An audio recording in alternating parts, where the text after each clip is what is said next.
Salut la compagnie, on se retrouve aujourd'hui à la veille du match Paris Saint-Germain-Manchester City pour parler d'un sujet qui n'a rien à voir avec ce match de Champions League, puisqu'on va parler un petit peu de ce qui a été dit dans les médias récemment à propos du Paris Saint-Germain. Alors je sais pas si vous avez suivi, mais il y a eu John Textor qui s'est un peu clashé avec le Paris Saint-Germain, disant qu'ils étaient vilains pas beaux, tout ça, et Jean-Michel Aulas, qui ne manque pas une occasion de tacler Textor, a dit que sans le PSG, la Ligue 1, elle serait morte aujourd'hui. Grosso merdo, c'est ce qu'il a dit, hein, je paraphrase. Et j'ai vu beaucoup de gens réagir sur Twitter en disant que le Paris Saint-Germain n'avait rien apporté à la Ligue 1.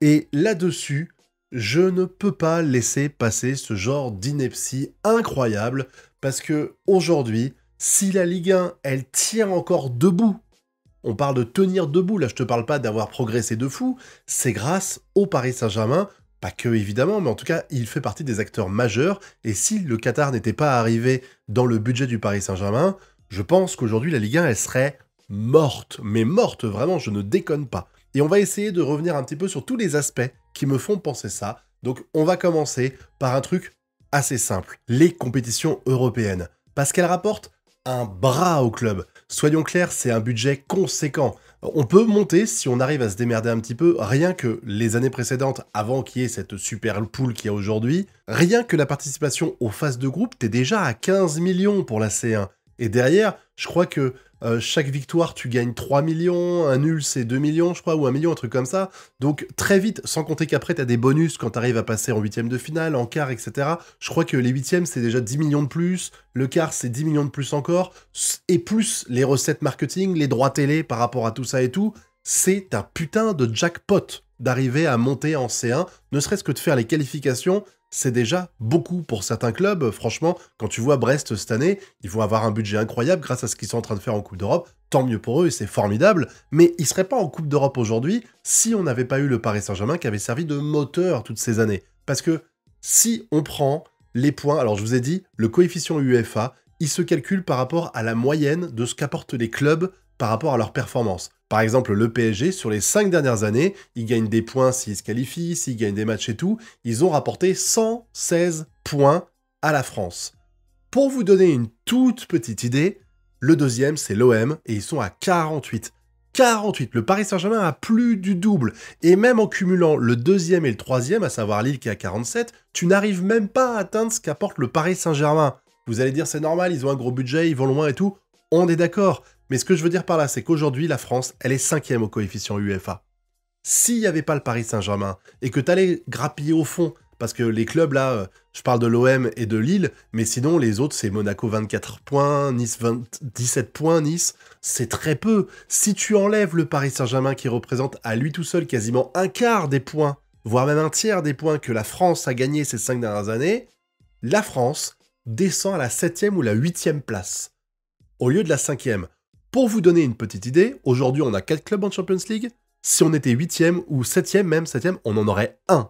Et le deuxième en qualification en passant les poules, donc on va dire 2. On aurait 2 fois moins de clubs qui pourraient grappiller ne serait-ce que déjà 15 millions rien que pour rentrer dedans. Donc rien que là-dessus, le Paris Saint-Germain, financièrement parlant, c'est une putain d'aide pour les clubs qui arrivent à se qualifier en Coupe d'Europe. Pas forcément que la C1, même la C3 et la C4, ça rapporte peut-être moins, mais ça rapporte beaucoup. Il vaut mieux participer à la C4 que pas participer du tout. On est d'accord, parce que tu fais plus de matchs, du coup, tu remplis des stades, tu vas forcément avoir des droits télé, parce que les matchs sont rediffusés à la télé, et puis évidemment, tu as les bonus donnés par l'UEFA par rapport à tes résultats et par rapport à ta position. Donc, c'est un gain financier incroyable, et il faut être honnête, si le PSG n'avait pas eu le Qatar, avec tous les joueurs qu'on a pu avoir au fil des années, qui ont permis au PSG, mine de rien, même s'ils n'ont pas gagné la C1, d'aller au premier, demi-finale, même les quarts, même assurer les quarts déjà. Hein. Je rappelle combien de clubs ont été en quart de finale de C1 ces 5 dernières années.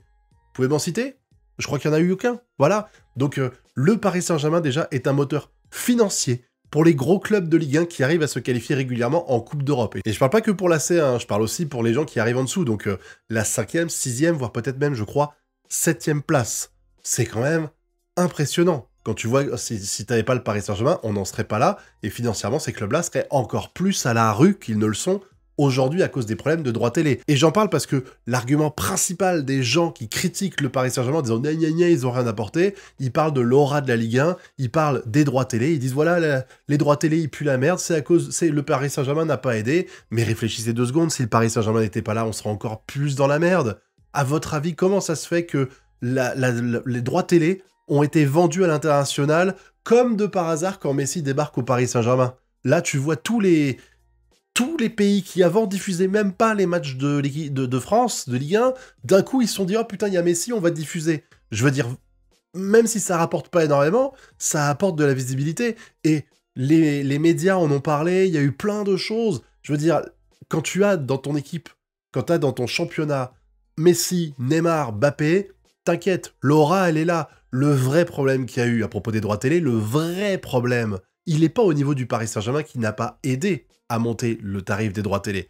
Il est du côté, par contre, de notre chère Ligue de football professionnel, présidée par Vincent Labrune, ancien président de l'OM, qui pue littéralement la merde et qui fait qu'on est dans cette situation catastrophique. Parce que si tu pilotes une voiture de course mais que tu sais pas conduire, bah tu finis pas premier, tu vas dans le mur, c'est comme ça. Et Vincent Labrune, c'est ce qu'il a fait, il a été dans le mur en prenant des décisions de merde en permanence, et j'ose même pas imaginer comment serait actuellement la Ligue 1 s'il n'y avait pas le Paris Saint-Germain pour la sauver. Vraiment, j'utilise le terme sauver, les gars, soyons clairs. La Ligue 1, elle tient debout aujourd'hui parce qu'il y a le Paris Saint-Germain. Aujourd'hui, on serait relégué en dessous le Portugal, en dessous la Turquie, mais je déconne pas. Vraiment, je ne déconne pas. C'est catastrophique le niveau de la Ligue 1 aujourd'hui, et c'est pas à cause du Paris Saint-Germain, mais vraiment, Vincent Labrune et les décisions prises par la Ligue de football professionnel sont catastrophiques aujourd'hui et nous mettent dans le mur. Mais il faut savoir viser les bons problèmes. Faut savoir viser les bonnes personnes et dire le souci, il vient de là et pas de là. Je comprends la haine que les gens ont contre le Paris Saint-Germain, ils sont pas contents parce qu'il y a un peu de chauvinisme, même si aujourd'hui, l'OM est dirigé par un Américain, pareil pour l'Olympique Lyonnais, enfin voilà, ça gêne personne dans ces cas-là, mais par contre, comme c'est de l'argent du Qatar et que c'est vrai que le flot, l'argent infini un peu du Qatar, par rapport à ceux des autres clubs qui, eux, sont à l'étranger malgré tout, c'est pas le même, donc je peux comprendre qu'il y a un souci au niveau de l'équilibre, forcément. Et ça, c'est un point qui revient aussi. Ouais, mais c'est pas normal, la Ligue 1, elle est plus intéressante parce qu'à cause du Paris Saint-Germain, ça a tué la compétition, maintenant c'est toujours eux qui gagnent, il n'y a plus de challenge et tout. Je vous rappelle que la Ligue 1, on est 18 clubs, qu'il y a des clubs qui cherchent à viser pour avoir la C1, pour se qualifier en C1, donc finir 2e et 3e, qu'il y a des clubs qui se battent pour la relégation et tout ça. Le championnat, ce n'est pas que le champion, hein. Parce que si vous voulez absolument parler du fait qu'il y a une hégémonie et que quand il y a une hégémonie, c'est un problème et qu'il n'y a plus de challenge et que c'est plus intéressant, on en parle de l'Allemagne. Je crois que pendant 10 ans, le Bayern a dominé sans aucune compétence. Enfin, il n'y avait pas de challenge. Le Bayern gagnait tous les ans systématiquement sans aucun problème. Je crois qu'il arrivait la même chose avec la Juve en Italie il n'y a pas si longtemps que ça. Est-ce que ça posait problème?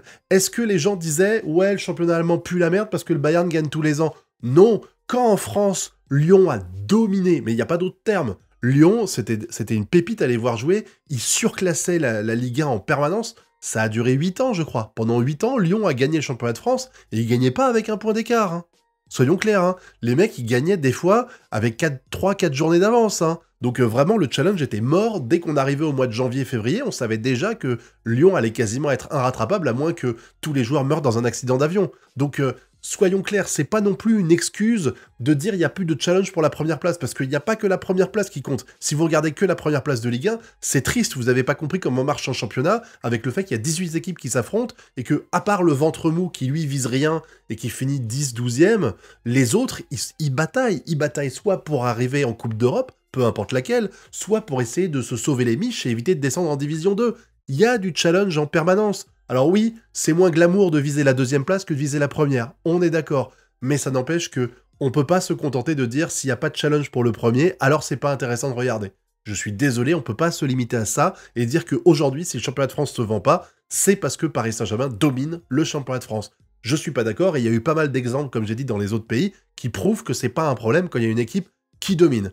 Voilà. Donc je sais pas quel grief vous avez contre le Paris Saint-Germain. Et si c'est le cas, moi, je serais ravi d'entendre des commentaires et des avis pertinents et objectifs, parce que j'ai pas de problème, hein. Si jamais vous me prouvez que j'ai tort, il n'y a pas de souci, je l'admettrai, moi ça m'intéresse de le savoir. Ça se trouve, le Qatar fait vraiment du mal à la Ligue 1, il faut m'expliquer dans quelle façon, c'est tout. Mais les arguments que j'ai pu voir jusqu'à présent sur les réseaux sociaux m'ont absolument pas convaincu et m'ont montré justement l'ignorance des personnes qui parlent de ce sujet-là.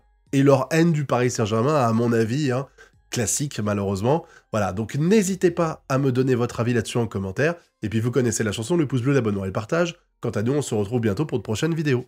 Tchuss!